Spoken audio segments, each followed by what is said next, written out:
Hello guys, welcome back to my channel. ఈరోజు టాపిక్లో కొన్ని క్విజెస్ ప్రాక్టీస్ చేద్దాం. ఫస్ట్ వన్, నువ్వు ఇంగ్లీష్ ఎలా నేర్చుకోవాలనుకుంటున్నావు? A, how did you want to learn English? B, how do you want to learn English? Your time start now.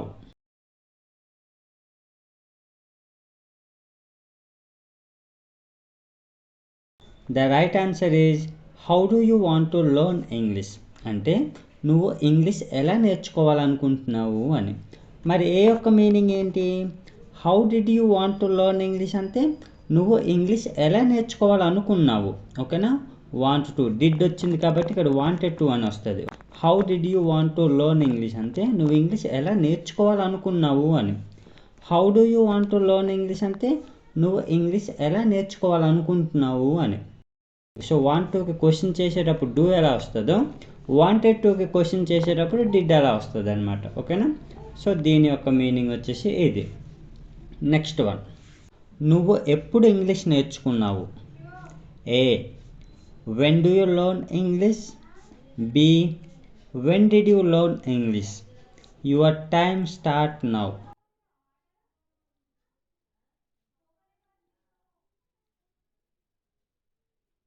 The right answer is when did you learn English? So when did you learn English అంటే నువ్వు ఎప్పుడు English నేర్చుకున్నావు అని. So ఏ యొక్క meaning ఏంటి? when do you learn English అంటే నువ్వు English ఎప్పుడు నేర్చుకుంటావు అని. when did you learn అంటే నువ్వు ఇంగ్లీష్ ఎప్పుడు నేర్చుకున్నావు అని. ఓకేనా? డిడ్ అంటే పాస్ట్, డూ అంటే ప్రజెంట్. సో దీని యొక్క మీనింగ్ వచ్చేసి ఇది. నెక్స్ట్ వన్, అతని ముందు ఇంగ్లీష్లో మాట్లాడొద్దు.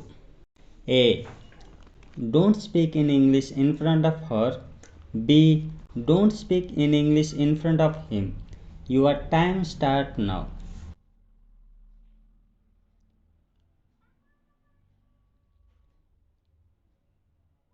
The right answer is don't speak in English in front of him. ఏ ఎందుకు కాదంటే ఇక్కడ హర్ ఉంది. Don't speak in English in front of her అంటే ఆమె ముందు ఇంగ్లీష్లో మాట్లాడొద్దు అని. హిమ్ అంటే అతని ముందు ఇంగ్లీష్లో మాట్లాడొద్దు అని. సో ఇక్కడ బి అనేది రైట్ ఆన్సర్. నెక్స్ట్ వన్, నువ్వు ప్రతిరోజు ఎలా ప్రాక్టీస్ చేస్తావు? A, how did you practice everyday? B, how do you practice everyday? Your time start now.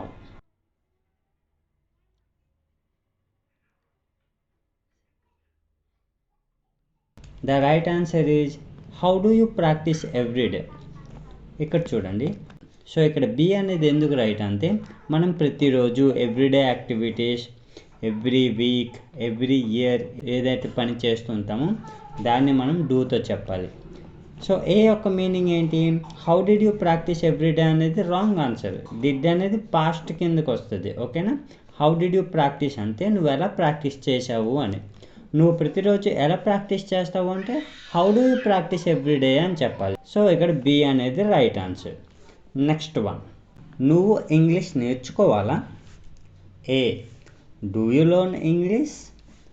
B, should you learn English? Your time start now.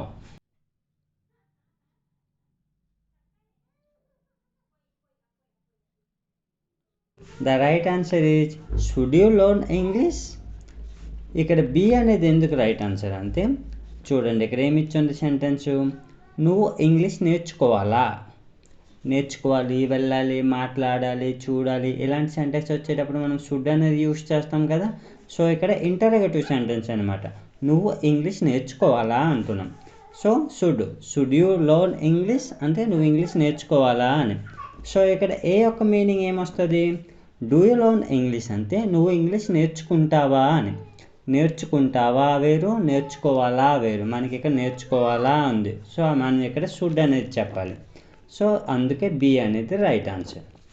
Next one, నేను తప్పకుండా ఇంగ్లీష్లో మాట్లాడాలి. A, I will speak in English. B, I must speak in English. Your time start now.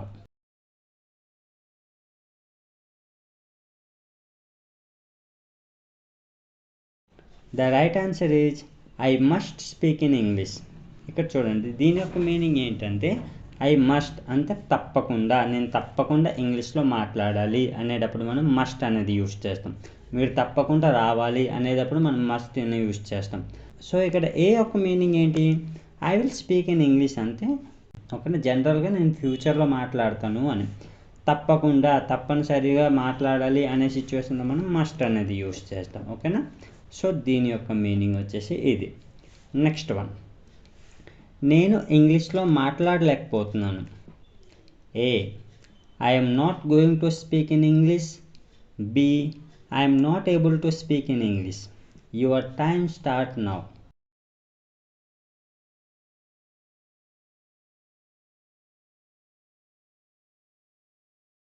The right answer is I am not able to speak in English. I am not able to speak in English అంటే నేను ఇంగ్లీష్లో మాట్లాడలేకపోతున్నాను అని. So okay, ఇక్కడ ఏ యొక్క meaning ఏంటి, I'm not going to speak in English అంటే నేను ఇంగ్లీష్లో మాట్లాడబోవట్లేదు అని. సో దీనికి పాజిటివ్ సెంటెన్స్ చెప్తే మీకు అర్థమవుతుంది. చూడండి ఇక్కడ పాజిటివ్, దీన్ని మనం పాజిటివ్ సెంటెన్స్ చేస్తే ఏమొస్తుంది అంటే I'm going to speak in English అంటే నేను ఇంగ్లీష్లో మాట్లాడబోతున్నాను అని. దానికి మీరు ఇక్కడ నెగిటివ్ ఉంది కాబట్టి నెగిటివ్గా చెప్పండి. ఓకేనా. I'm not going to speak in English అంటే నేను ఇప్పుడు ఇంగ్లీష్లో మాట్లాడబోవట్లేదు అని. సో దీని యొక్క మీనింగ్ వచ్చేసి ఇది. సో అందుకే మనకి బి అనేది రైట్ ఆన్సర్. నెక్స్ట్ వన్, నువ్వు ఎందుకు ఇంగ్లీష్ నేర్చుకుంటున్నావు. A, why do you learn English. B, why are you learning English. Your time start now.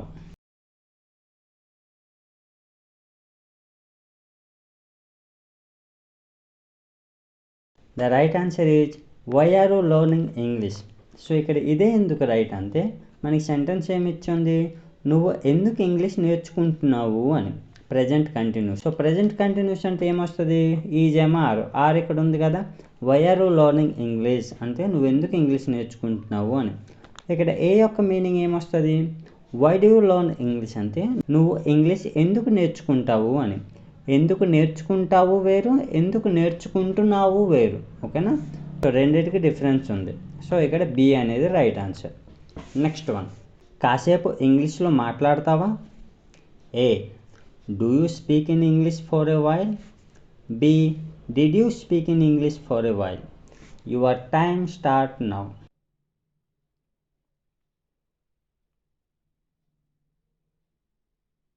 The right answer is do you speak in English for a while. ఇక్కడ మనకి sentence ఏమి ఇచ్చింది, కాసేపు ఇంగ్లీష్లో మాట్లాడతావా అని. ఏ యొక్క మీనింగ్ ఏంటి, do you speak in English for a while అంటే నువ్వు ఇంగ్లీష్లో కాసేపు మాట్లాడతావా అని. సో ఇక్కడ బి యొక్క మీనింగ్ ఏమొస్తుంది, did you speak in English for a while అంటే నువ్వు ఇంగ్లీష్లో కాసేపు మాట్లాడావా అని వచ్చేస్తుంది. ఓకేనా. పాస్ట్లో డిడ్ మనం పాస్ట్కి యూస్ చేస్తాం కదా. సో ఇక్కడ మనకి సెంటెన్స్ ప్రజెంట్ సింపుల్లో ఇచ్చాం, అందుకే మనం డూ అనేది యూస్ చేయాలి. డిడ్ అనేది పాస్ట్లో ఏదైనా చేసి ఉంటామంటే దాని గురించి మనం డిడ్ అనేది చెప్పొచ్చు. సో అందుకే మనకి ఏ అనేది రైట్ ఆన్సర్. నెక్స్ట్ వన్, నువ్వు ఇంగ్లీష్లో స్టోరీ రాయగలవా. A, can you write a story in English. B, could you write a story in English. Your time start now.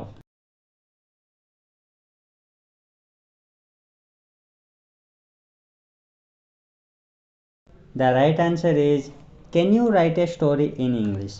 So ఇక్కడ ఇదే ఎందుకు రైట్ అంటే ఏమి ఇచ్చింది సెంటెన్స్ మనకి, నువ్వు ఇంగ్లీష్లో స్టోరీ రాయగలవా, వెళ్ళగలవా, మాట్లాడగలవా, చూడగలవా, ఇలాంటి సెంటెన్స్ వచ్చేటప్పుడు మనం కెన్ అనేది యూస్ చేయాలి. సో అందుకే మనం ఇక్కడ can you write a story in English అంటే నువ్వు ఇంగ్లీష్లో స్టోరీ రాయగలవా అని. సో అందుకే ఇక్కడ ఏ అనేది రైట్ ఆన్సర్. బి అనేది ఎందుకు రాంగ్ అంటే కుడ్ అనేది మనం ఎప్పుడు యూస్ చేస్తాము, నేను వెళ్ళగలిగాను, మాట్లాడగలిగాను, చూడగలిగాను, చదవగలిగాను, నేర్చుకోగలిగాను, ఇలాంటి సెంటెన్సెస్ వచ్చేటప్పుడు మనం కుడ్ అనేది యూస్ చేస్తాం. నువ్వు ఇంగ్లీష్లో స్టోరీ రాయగలవా అంటే కెన్, నువ్వు ఇంగ్లీష్లో స్టోరీ రాయగలిగావా అంటే కుడ్. దీని యొక్క మీనింగ్ వచ్చేసి ఇది. సో అందుకే మనకి ఏ అనేది రైట్ ఆన్సర్. నెక్స్ట్ వన్, ఆమె ఇంగ్లీష్లో చదవాలి. ఏ, she reads in English. B, she should read in English. Comment in the comment box. So మీకు ఈ టాపిక్ యూస్ఫుల్గా అనిపిస్తే లైక్ చేసి సబ్స్క్రైబ్ చేయండి. Thanks for watching.